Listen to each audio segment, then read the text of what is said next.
Hello. Hello.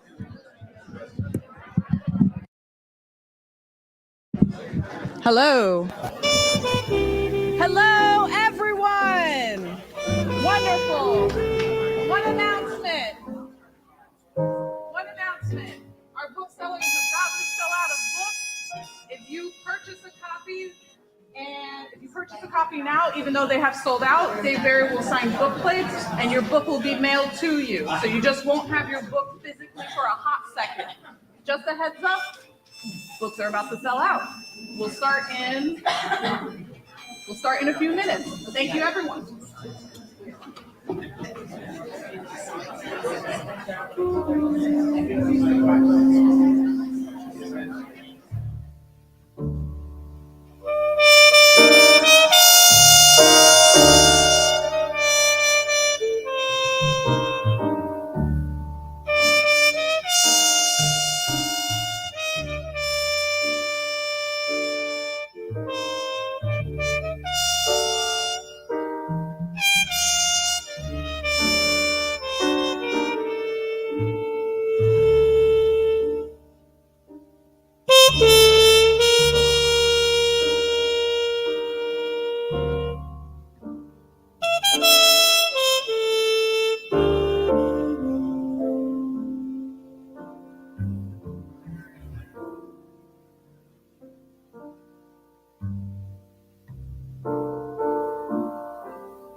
Hello, everyone. Hello, everyone. Hello. Wonderful. Good evening, everyone, and thank you for joining us. So, thank you for joining us for this evening's program of Writers Live with Dave Barry. Tonight's format is going to be a discussion, 45 minutes, Q&A for the last 15 minutes, and then a book signing outside at the red table after the program. Our on-site bookseller, the Ivy Bookshop, is selling books. If you haven't purchased your book already, they will still be selling books with whatever quantity is left after the program. And then we also have programming in May and June. We have flyers outside, lots of great authors. We would love to see you again at any of our upcoming programs. And with that, on to tonight's program. Tonight, I'm happy to welcome Dave Barry to the Pratt Library to discuss his latest novel, Swamp Story. With a completely normal cast, including a wannabe reality TV star, a long-lost treasure, a melon monster, a presidential hopeful, TikTokers, and an alcoholic newspaperman, Swamp Story is a crime story that blends intrigue and humor into a tale that could only happen in Florida and could only be written by a Florida man like Dave Barry. Dave Barry is the author of numerous best-selling books, including Lessons from Lucy and the young adult novel series Peter and the Starcatchers. He's a longtime syndicated columnist and winner of the Pulitzer Prize in commentary. Parade called Swamp Story a hilarious Sunshine State caper. The Pulitzer Prize winner and self-described Florida man always delivers the laughs, and Swamp Story is no exception. Publishers Weekly says crime fiction doesn't come much funnier than this Florida set caper. Barry conducts the hijinks like a maestro of comic suspense. And actor Steve Martin says, with Swamp Story, Dave Barry combines two important elements of literature, a swamp and a story. And now it is my pleasure to introduce Dave Barry.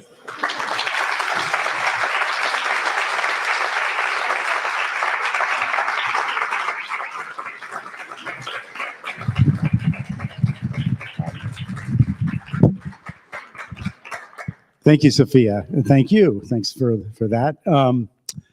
I should point something out about the Steve Martin blurb. They're called blurbs, the things they write on the back of the book, and which it's kind of the worst part of the publishing thing.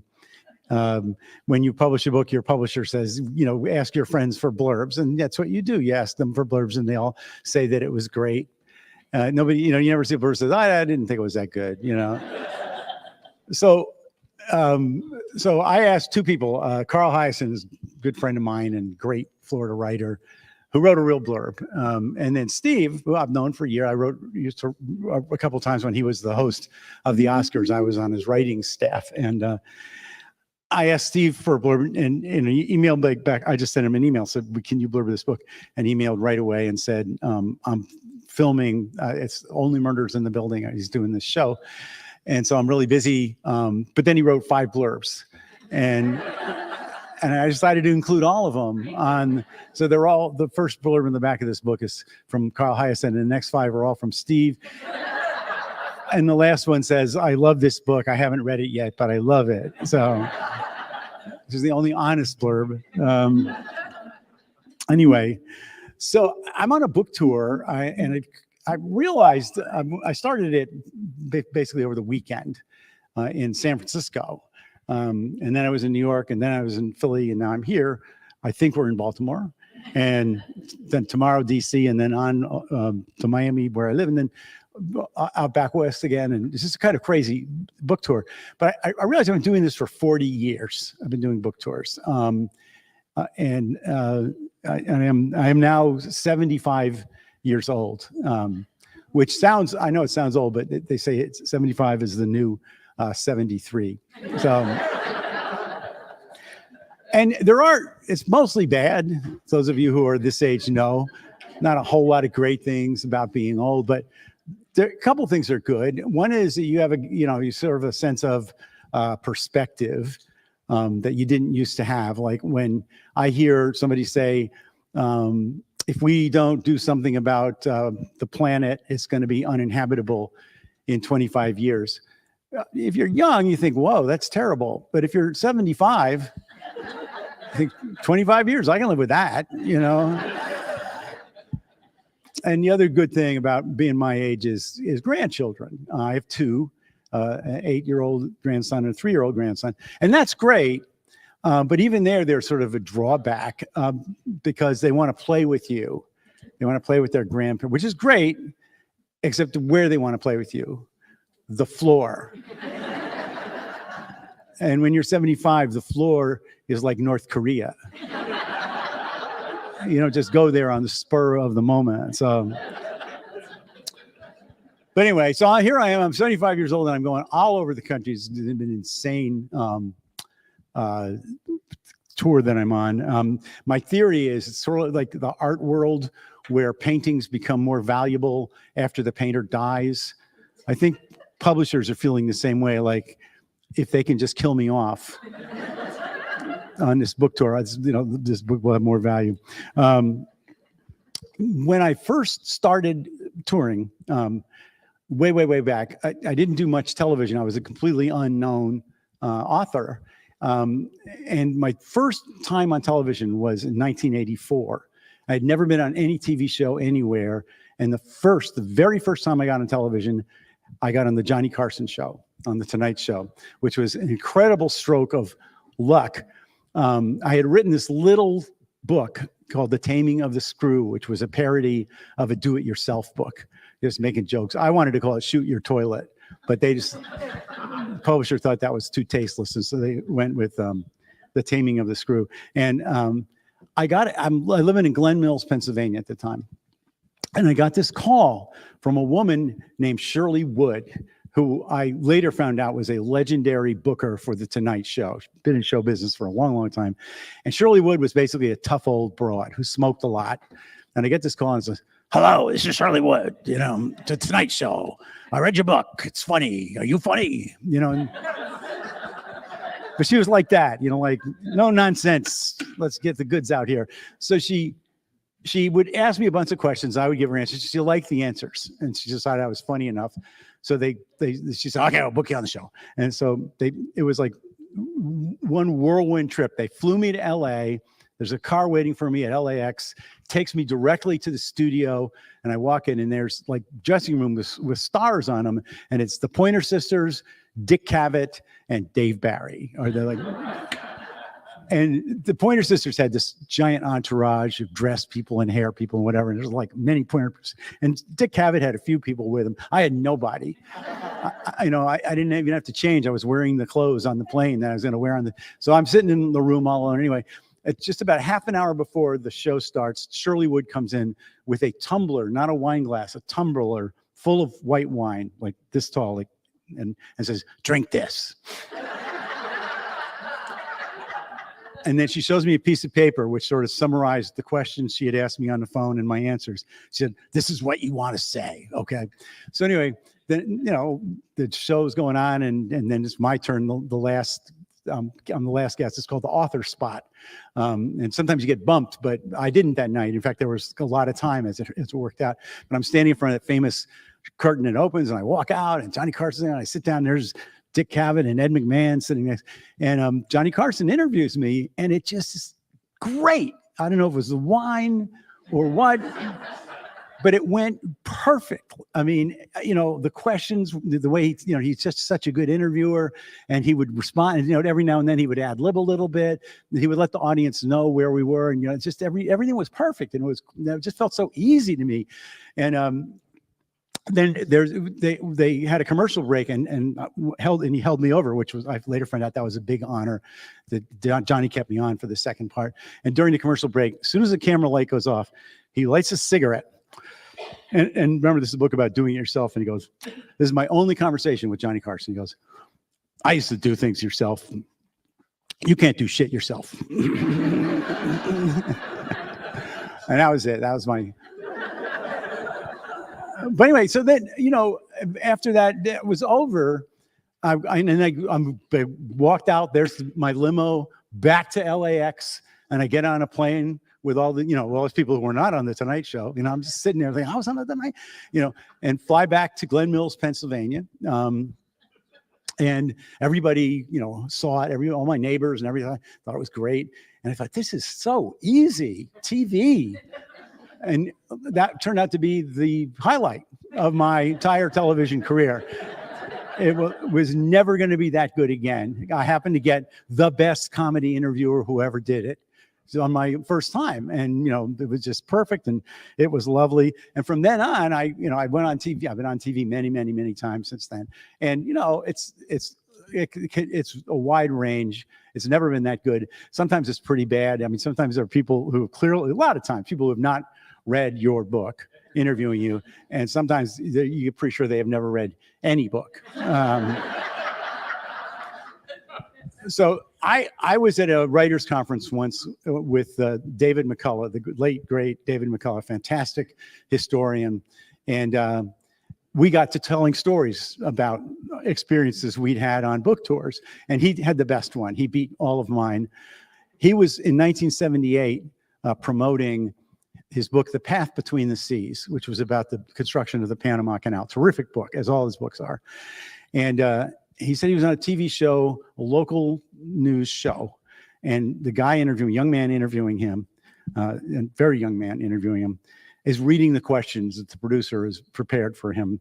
Obviously, he's not read the book. He doesn't know who David McCullough is. But anyway, he's reading the questions.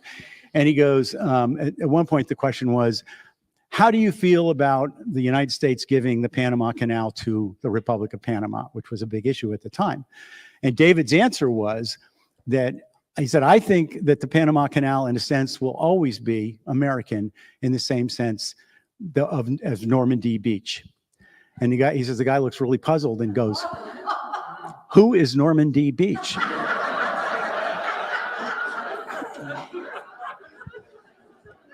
So that's a more typical experience than the. So anyway, you'll do anything on a book tour. Did I wear her out?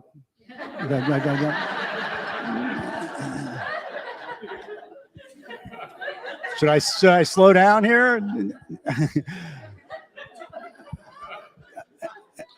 Anyway, you'll do anything on a book tour to promote your book. I mean, after you've been out on the road for, like, you just do whatever the schedule says you're supposed to do.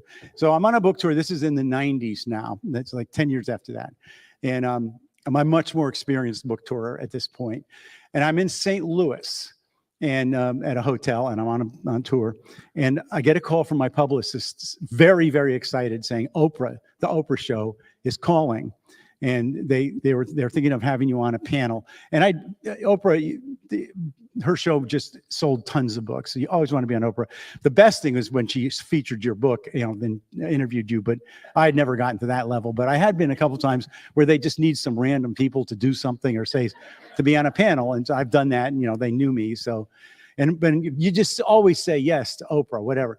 So she said, you have to get to Chicago tomorrow. Are you up for doing this? I said, of course I'll do this. So the producer calls me, and the producer explains the premise of the show, which is righting wrongs. And the deal is everybody in the panel is going to confess to having done something wrong, and on the air, make it right. That's the show. So she says, do you have anything you can do? And I said, yeah, I had thought of something. It took me a minute, but I thought of something. A few years earlier, again, on a book tour, I had been in a Hyatt hotel, and in the bathroom, there was a sign, like a plastic tent sign, and it said, our guest towels are 100% cotton. Should you wish to purchase a set, they're available for $75. Should you prefer to take the set already in your room, this amount will automatically be added to your bill. In other words, if you steal the towels, they're going to charge you $75. So I stole the sign.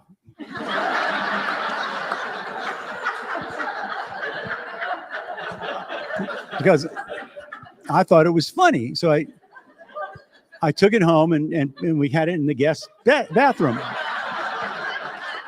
for a few years. And so so I told that to the Oprah producer, and she goes, that's perfect. You'll come in, you'll bring the sign, and you'll put it in this box. I can't remember what they called the box, but you put whatever is in the box to right the wrong. Problem was, I was in St. Louis. The sign was in my house in Miami, and I had to be in Chicago the next day. There was no way to get the sign to Chicago in time. But then I remembered that I was staying at a Hyatt hotel. This is all true.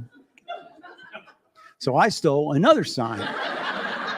This one had nothing to do with towels. It was something like no smoking. But, I took it, and I returned it, told the story and returned it on the air, and everybody applauded. In other words, instead of righting a wrong, I stole another sign and lied on national television. That's the kind of whore I am, when I'm out promoting a book. So the low of all lows for me on book tour is when, and this hasn't happened for a while, is when a local TV news crew decides to follow you around. We're just going to spend a day following an author on tour. around, and they assign and this happened to me 3 or 4 times in my touring career. They have a camera guy and a sound guy, and they meet you at the airport, and they just follow you around to all the things you do during the course of the day. And it's like, it's already stressful enough, and you don't really like, and they always say, you won't even know we're there, but they're there. And and sometimes they'll go, could you come back through the door again, because we missed that, and so anyway, I'm in Seattle, and it's toward the end of a really, really rough, long tour, and it's a long day in Seattle. A lot of media stuff all day long, and I'm looking at the schedule all day long, and there's this 45-minute break at the end of the last event before I have to go to the bookstore that night, when I'm going to be able to go to the hotel room and check in and just relax for a second. And I'm really looking forward to this. They, leave the camera crew in the lobby, take the elevator up, open the door, and there's another camera crew in the room. They had forgotten to tell me they had set this up. So there's now a camera crew in the hotel room from a different TV station to do a quick interview. And I came in, I just kind of lost it. And I go, what? And they go, no, didn't they tell you? And I go, well, what if I had to go to the bathroom? And she goes, do you?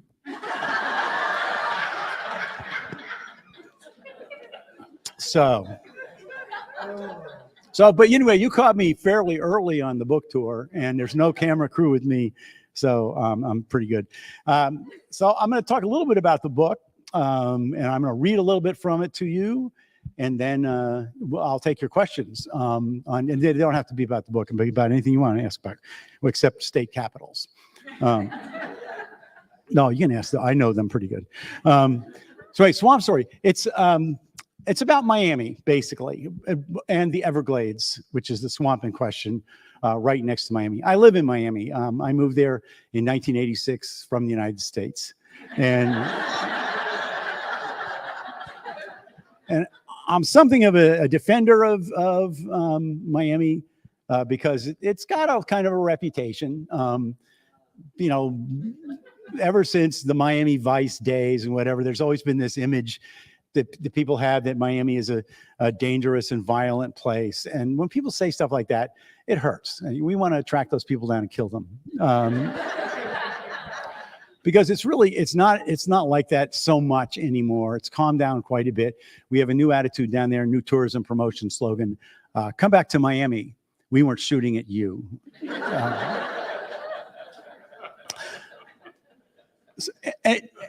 I have over the years become something of a defender of Miami. All my books are set in Miami. And in addition to defending Miami, I've come to become a defender of the state of Florida, which is also under fire all the time, especially lately. We have this reputation, the Florida man thing, of being just a state completely full of lunatics and idiots and I can tell you when that started. It started in the 2000 presidential election. I don't know how well you folks remember that, but in Florida, we still remember that vividly. That was the Bush-Gore election, and it was very close. And come election night, all the other states were able to figure out, using arithmetic, whom they had voted for, but Florida didn't know. And the problem was that you needed to know that whoever won Florida was going to win the presidential election. And so during the night, it got crazy. At first, they called it for Bush. Then they called it for Gore. Then they called it for Bush again. Then briefly, I think William Shatner was in the lead, which is crazy. And then by morning, it was out of control. Nobody had any idea. Everybody was exhausted. They kept showing these people in Palm Beach County, these elections officials, holding up these cardboard ballots that looked like they'd been chewed by weasels, trying to figure out who the person had meant to vote for. And at the time, I pointed out that Florida voters seemed to be just too much of a challenge to them to punch a hole in a piece of cardboard in the right place. I proposed a Florida voter-proof ballot, which is that we would print photographs of the candidates' faces on the ballot, and you would vote by poking out your candidate's eyeball.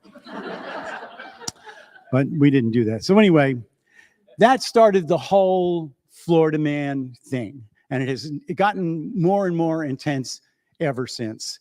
And there's all these stories all the time about Florida man does this, Florida man does this.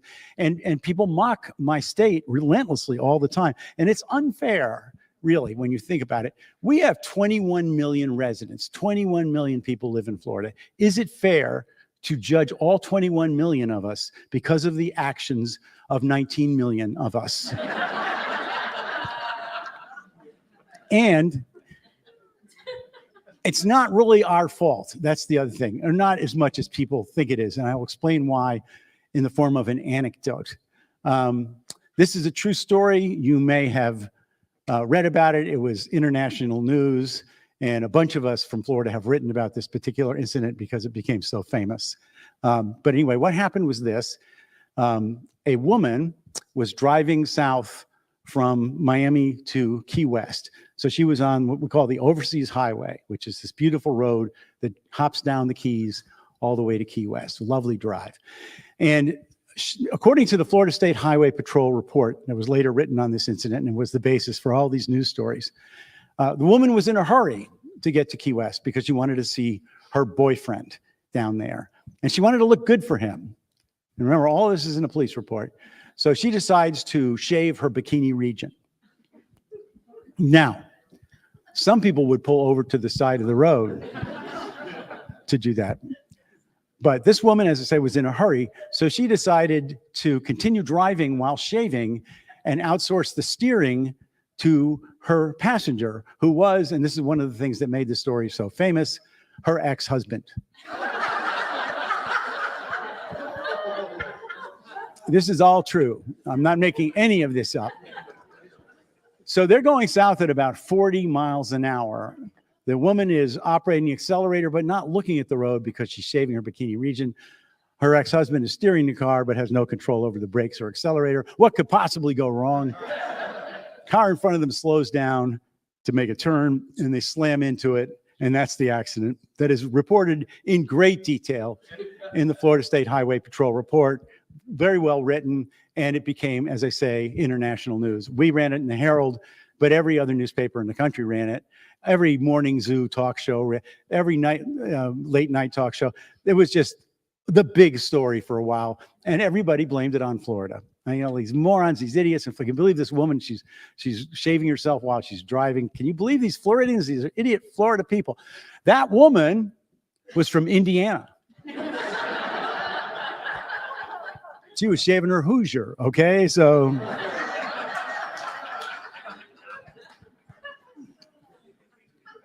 we have this reputation for being crazy, and people make fun of us. But the weird thing is, people also keep moving there. They're moving like we're the fastest growing state in the union. We're trying to keep people out.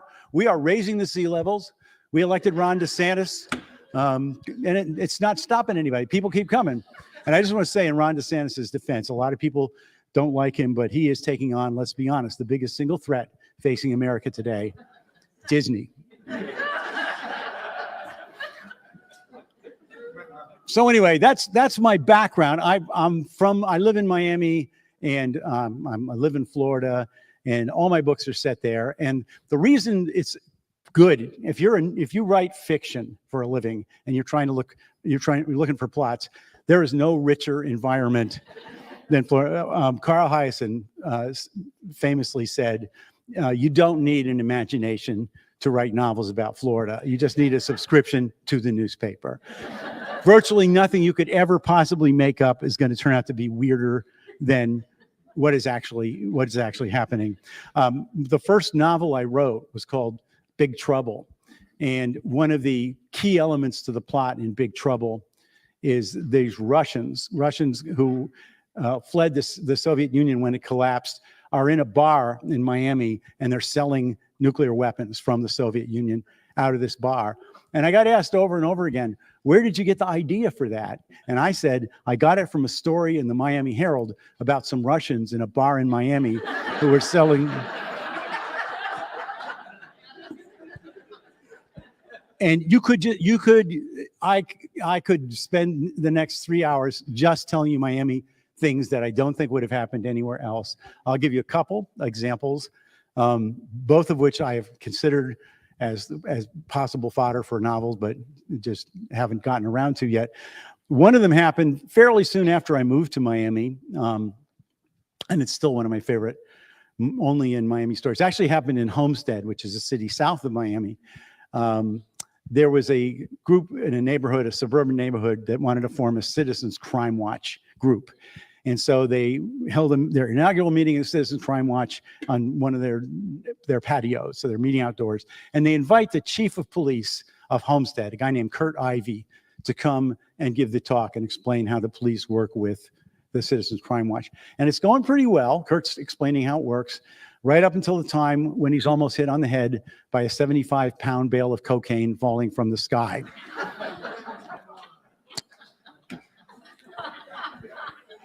That happened. That really happened. It was a smuggler's plane coming over from the Bahamas, loaded up with bales of cocaine. They were intercepted by a U.S. Customs Service jet, which was trying to force them down. So the smugglers are in the back of the plane just flinging these bales of cocaine out as fast as they can before they fling about 20 of them out before they're forced down in Naples on the other side of the state, which set off a treasure hunt in the Everglades the next day. But the point is, the chief of police was at a crime watch meeting, was almost killed by falling cocaine, and that would not happen in Milwaukee, would it? That's only going to happen there. Another one. I'm at home where I usually am, and one day, and my phone rings, and it's a woman I know, and she says, "I'm on the People Mover." Now, the People Mover is this thing that goes around in a circle around downtown Miami, takes people around. "I'm on the People Mover, and there's a shark on here. And it's not dead." So what happened was, and we ended up writing an extensive story in the Miami Herald about this.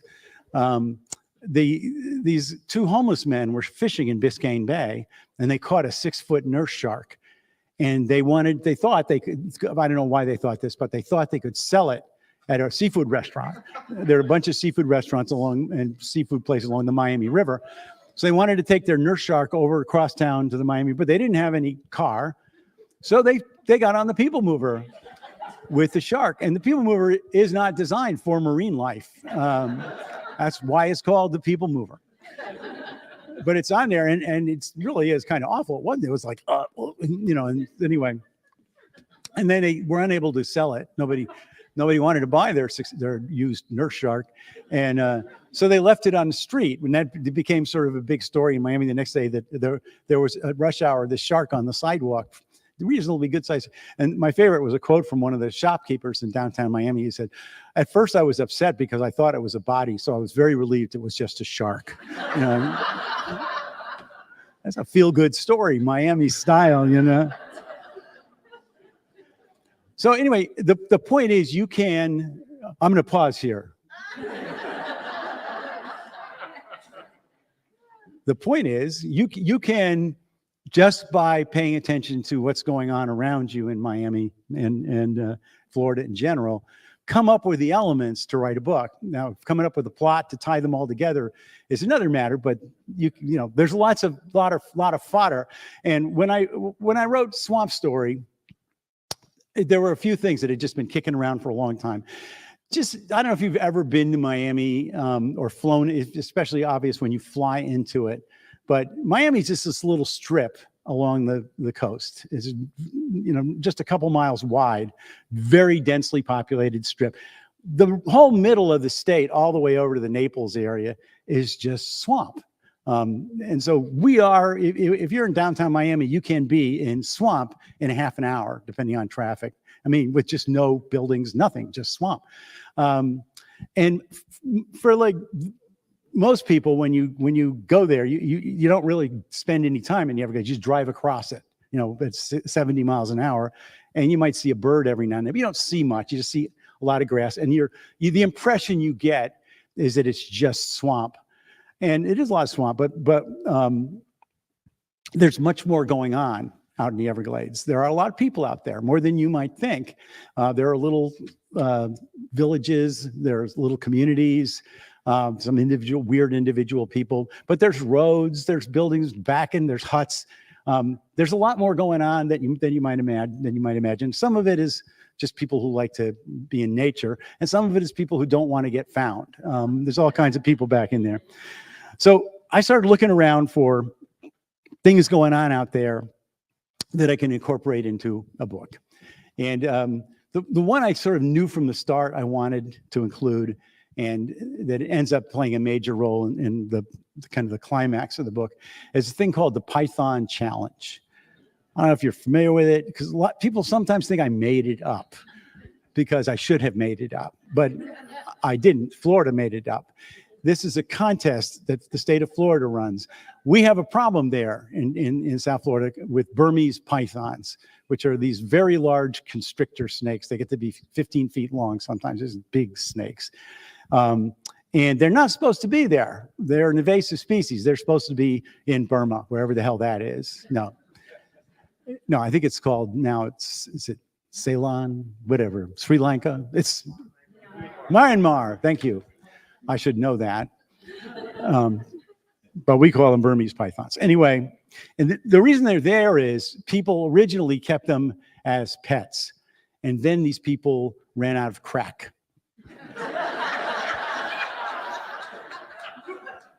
And they realized that they were living with a giant carnivorous constrictor.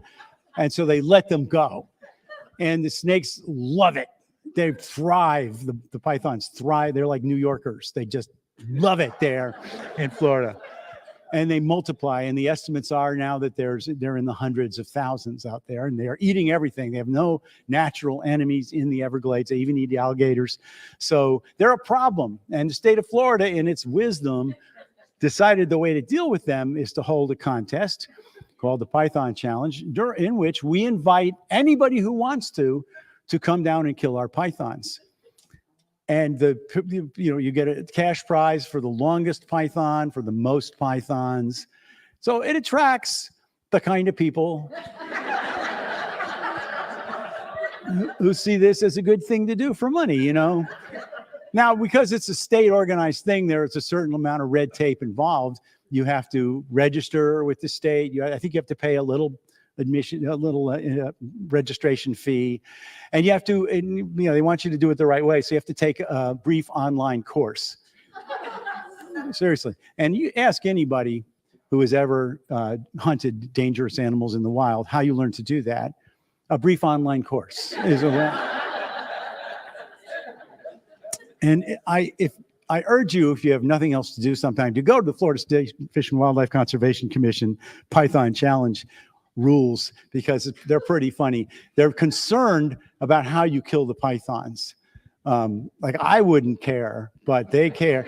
You have to do it humanely. You want to kill the python, which means, now you would think, at least I thought, the most obvious way to kill a python would be to cut its head off, but that is not the approved way. In fact, it's not even allowed. Because, according to the Florida State Fish and Wildlife Conservation Commission, when you cut off the head, the brain keeps thinking. They don't say what it's thinking. Like, whoa, shit.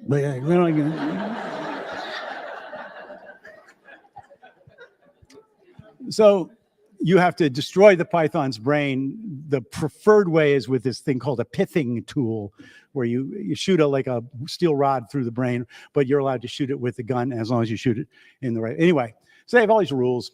And every year they announce the Python Challenge and have a ceremony to begin it. And every year, when it's over, they announce the winners and they announce the results and so on. And every year it's like between 200 and 300 pythons killed. So you do the math. There are hundreds and thousands of these pythons out there. We're killing a couple hundred. Meanwhile, every female python out there is laying at least 100 eggs per year. So they're winning. The pythons are winning the Python Challenge. We should have challenged some other animal, because we don't have a chance against them. Like we could have challenged the manatees. I think we could beat them. No, obviously we're not going to challenge the man. We love the manatees. In fact, and I live in my neighborhood. We have canals and we have manatees in the canal. We all love the manatees, but they are endangered because the Florida boaters are like the Florida drivers, which is to say they're insane, and they go way too fast. That's what the problem we have, and you can't slow the boaters down. They just will not slow down. So I came up with an idea some years ago. If we can't slow the boaters down, let's speed the manatees up. So we should have a federal program to put powerful motors with propellers onto the manatees. And like the first time a boater is killed by a manatee going 70 or 80 miles an hour, they might think about cutting back on their own speed, but so far nobody's done that. So anyway, that was one of my elements that I wanted to include, the Python challenge, which plays a critical role in Swamp Story. Another element that, again, people sometimes don't really know it's real, but it is real, is the skunk ape. If you take Route 41, it's called the Tamiami Trail. It's the old road connecting Miami and Tampa. And now it's been mostly displaced. The traffic has been, it goes on Route 75, a much newer, faster road. But the older Florida road, 41, still runs across. And in the middle there of the state is a place called the Skunk Ape Research Headquarters, which is like the definition of a sketchy roadside Florida attraction. And I love it. It's like old Florida, you know, before Disney. People used to just set up stuff, and tourists would stop at these places and they'd wrestle alligators, not the tourists, but okay, thank you. And so the skunk ape is this mythical being, not mythical, cryptozoology thing. It's like Bigfoot or the Yeti, you know, in the sense that it's probably not real. But you know, this guy, Dave Shealy, who runs the Skunk Ape Research Headquarters, claims to have seen it, and there's these blurry photographs of it. And basically, he'll tell you about it and sell you a T-shirt. And that's the Skunk Ape Research. But I just kind of loved it that it's still there, and he's still selling this story, and you know, this real old Florida. And he is Dave Shealy is what they call a Gladesman. These people who've born and raised in the Everglades, don't want to live anywhere else. And just they're one with the swamp. If we ever have a nuclear war and the power grid is down, and he'll be fine. He'll just be out there eating frogs or whatever. Won't change his life at all. But anyway, but I like the Skunk Ape Research Headquarters, and so I wanted to somehow work that into the book. So the book sort of begins with a guy who works for his family has another roadside shack, but it doesn't have the skunk ape. It's just a roadside shack, and the traffic has dwindled to almost nothing, and they're losers. And he comes up with an idea. He aspires to be like the Skunk Ape Research Headquarters. That's what he wants, that level of success. And so he cooks up this idea to create a monster, and he decides to call this monster the Everglades Melon Monster, because he's read about this creature that supposedly lives out in the woods that has this giant head, and that he wants to do a video and use social media to bring people to his headquarters for his monster out in the Everglades. And he talks this ex-newspaper man, drunk guy, who's desperate for money, into wearing a Dora the Explorer costume head and going out and his other moron friends video this thing. So that brings up the third element that I wanted to include in the book, which is TikTok. I don't know if you're old, so you might not be so into TikTok. I wasn't either. I have a 23-year-old daughter who kind of clued me into what was going on. TikTok is this app that was invented by China to prevent us from ever doing anything productive again in this country. So like they're over there making things, manufacturing useful products, and we're going, hey, look at that dog. Oh, look at him doing that dance. Hey, here's a woman making ravioli with a tennis racket. Hey, there's another dog. Look at all that mayonnaise. You know, it's just random. But you just keep looking at it, and before you know, like the sun is going down and you're still in your pajamas, you know. So it's just, and what makes it interesting to me is everybody's making these videos on their phones, and sometimes, like my daughter would show me this one little weird thing and say, that has 30 million views. Suddenly it can become world famous, and you don't really know how it's going to happen. And it just happens in the case of the Everglades Melon Monster, that because of a series of unexpected events, it blows up just huge and becomes a worldwide phenomenon. And that sort of sets the plot in motion. And I'm going to read a little bit of, so you get a feel for the guys who are doing the Everglades Melon Monster. in this point of the book, they've already released the first video and it's blown up huge. So they want to do a second video. And so they're out plotting, getting ready to go do the video. And the way they get ready is by smoking a tremendous amount of weed. So these men are very high.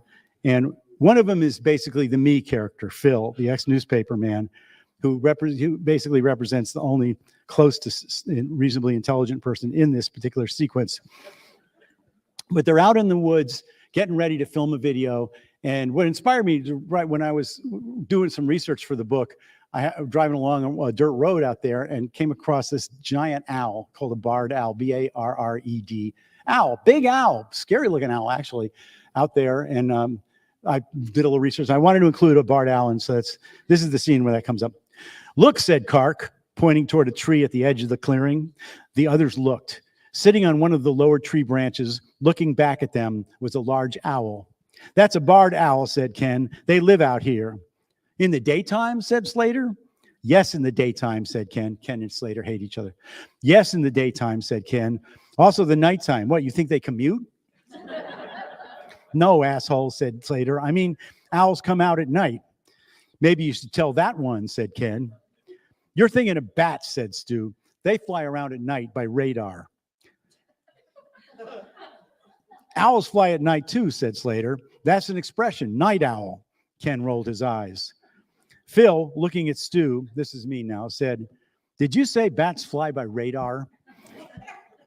"Yeah," said Stu. "I saw a documentary. They use radar to catch bugs." "I saw that too," said Slater, nodding. "Animal Planet." "It's sonar," said Phil. "What is?" said Stu. "Bats use sonar," said Phil, "not radar." "I think you're thinking of submarines," said Stu. "I am not thinking of submarines," said Phil. "Submarines use sonar," said Stu. "He's right," said Slater. "No, he is not right," said Phil. "You're saying submarines don't use sonar?" said Slater. "No," said Phil. "I mean, yes, submarines use sonar." "Well, that's what he said," said Slater. "I know that's what he said," said Phil. "You don't have to shout," said Slater. Phil took a deep breath, exhaled. "Okay," he said. "The point is, yes, submarines use sonar, but bats also use sonar. Bats do not use radar. Airplanes use radar." "According to you," said Slater. "No," said Phil, "according to science." "You're telling me Animal Planet isn't science?" said Slater. "Jesus H. Christ," said Phil. "Okay," said Stu, speaking unnaturally slowly. "Hear me out, Phil. Airplanes fly, right?" "Yes," said Phil. "And bats also fly, right?" "Right," said Phil, but submarines do not fly, right?" "Right, but what?" "I rest my case," said Stu. "He has you there," said Slater. "He doesn't have shit," said Phil. Dude, you need to calm down," said Slater, handing Phil a third joint. "It's just a discussion." "Yeah," said Phil, taking the joint, "but it's a stupid discussion." "Maybe so, dude," said Slater, "but you're like half of it." So anyway, those are the, thank you.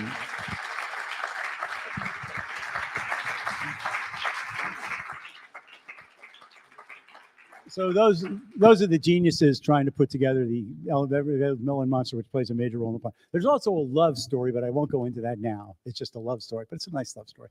Anyway, so that's the base. You get an idea what's in the book. And I will now take your questions, or if you have any problems at home you'd like to share with the group. We're all friends now. If you could bring your questions to either this microphone or that microphone, we have a virtual audience watching. Or if you brought your own microphone, just use that.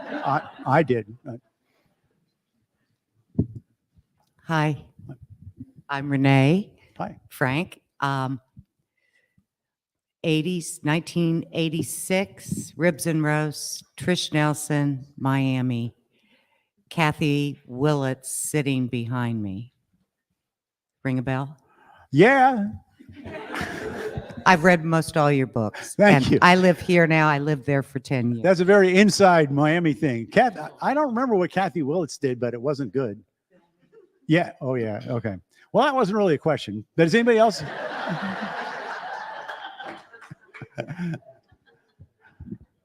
Hi. Hi. I have a comment first, which is...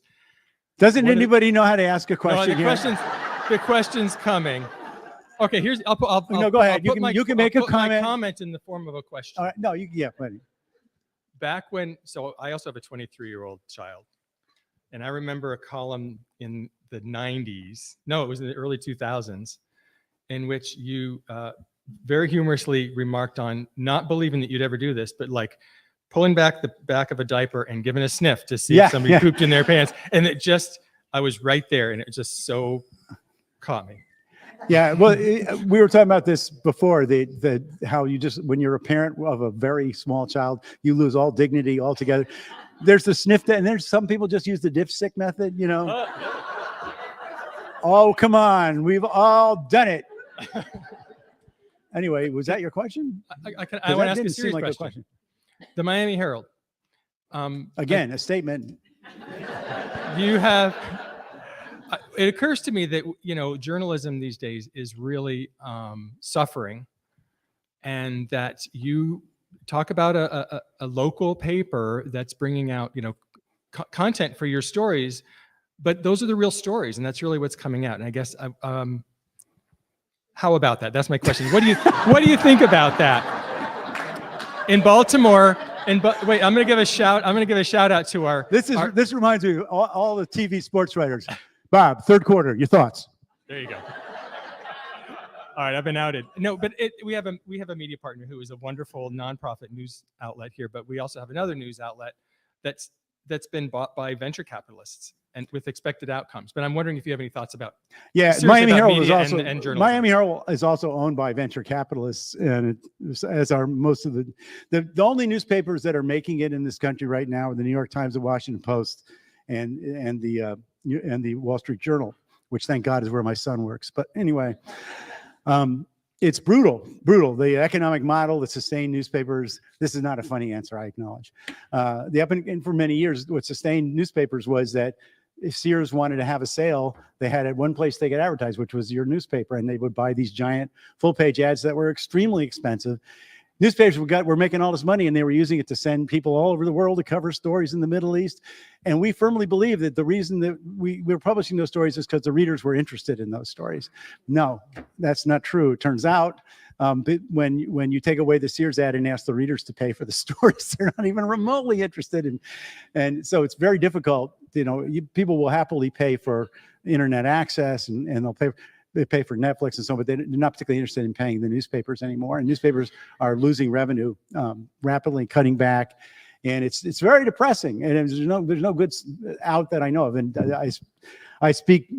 Most of my friends are in the newspaper business, and the Herald has been whittled down to a fraction of what it once was. But this is going on all over the country, and nobody's come up with a solution yet for a way to keep local news alive, because newspaper reporters did that reporting, but most cities now, there's nobody covering most of the government, most of the school boards, most of anything. And it's a problem. I don't know what the solution is going to be, but you can't get all your news from Twitter. You just, it's not going to be real news. So that was a depressing. Boy, I'm going to go home and kill myself right now. Anyway. Well, speaking of depressing, there you are. I heard a rumor. Okay, this again, sentence, right? Does that sound like a question to you? This is a question. Okay. Wait for it. Okay. I heard a rumor once, possibly started by Carl Hyacin, that you and he were roommates in college. Would you care to comment on that rumor?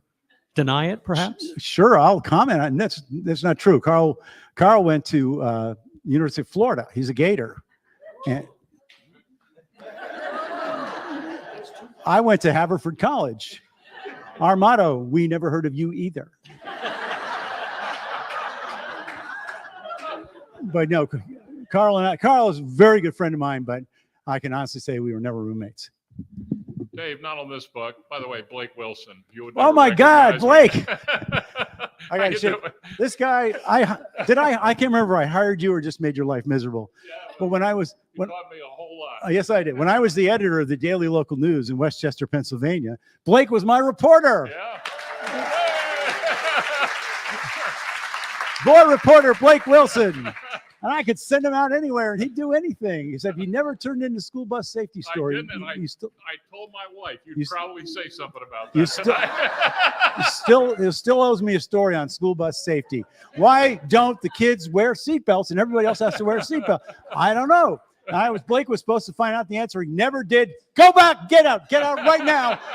Bring that story back to me, Blake. I need 50 inches on that. Well, just a quick question, Dave. I think your best book was the last book, Lessons from Lucy. Oh, thank you. Just I loved. And my mother was 102, last book she read. She loved it. What inspired you to write that? It was so different from the genre you're normally accustomed to. In the sense that it was useful in some way? Yeah. That's the closest I've ever come to a self-help book. Nobody ever, my books, people don't usually come away from my books thinking, boy, that was helpful. They come away thinking, I actually know less than I did before because of having read this book. I'm worse off. But anyway, Lessons from Lucy was it was a previous book, also published by Simon & Schuster. And it was, what happened was I turned 70 and my dog Lucy turned 10. So in dog years, if you go by the 7 times formula, she and I are both turning 70, and I was unhappy. 70 was a big one for me. And like, I just wasn't happy with my life. You know, like I felt like I was turning into a cranky old man.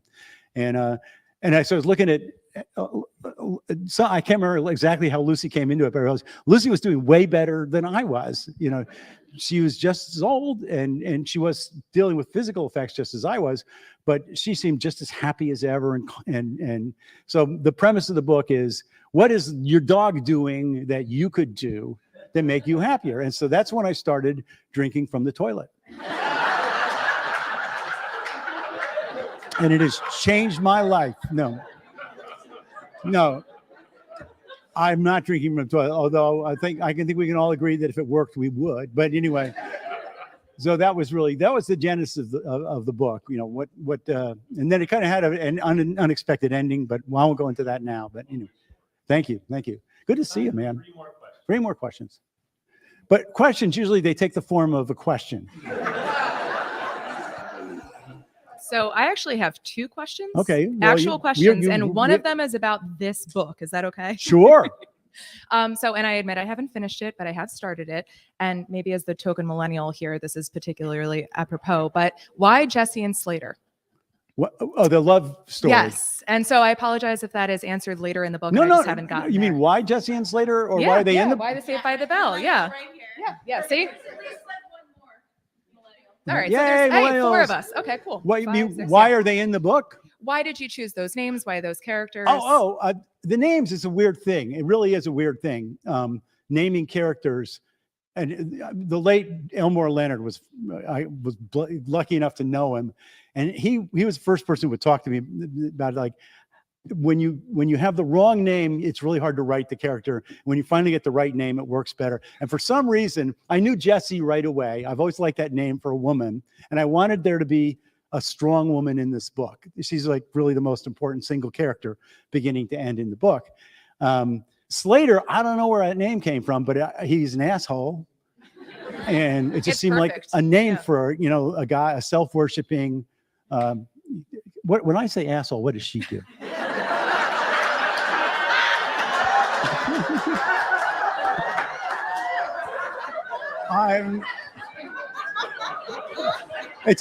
I just realized. Anyway, does she point at me? Is my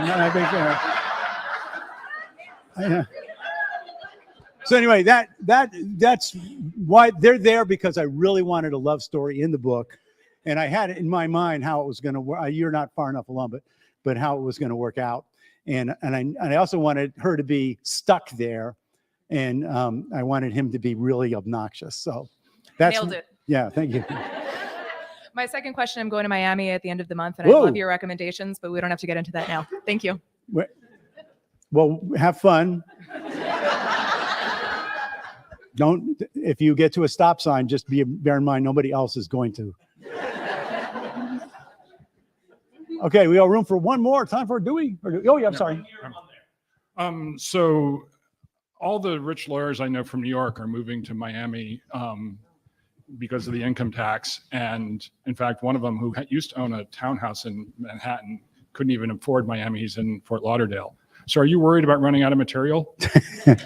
The New York, well, no, they are. There are filling up. There, my own neighborhood has like a couple dozen, here and there. New York and California people have moved in, and I figure it's going to be very entertaining when we have our first hurricane to see how they handle that. Which, I mean, the way we handle it is we panic. But they're New Yorkers, so they're going to panic much worse, is my feeling. So I'm looking forward to it. Yeah. Hi, I have a very substantial question for you. Thank you. Who won that 2003 Fiesta Bowl? Was it Miami or Ohio State? Okay. Miami won the game. Thank you. Approximately 20 minutes later, a referee threw a flag who had just, perhaps just a nervous disorder he had. But the game had been over. We had already celebrated. I think the team was headed home on the plane, and then they called a penalty. Thank you. Yes. Thank you. We still hate them. Anyway, thank you all very much. Thank you.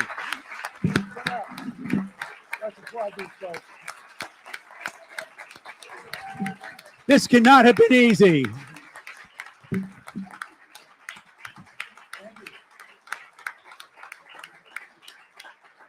Ladies and folks, Dave will be out in about 5 minutes to sign your books. My colleague Sophia right over there is going to be the front of the line. She's going to get the line started. We'll see you in 5 minutes.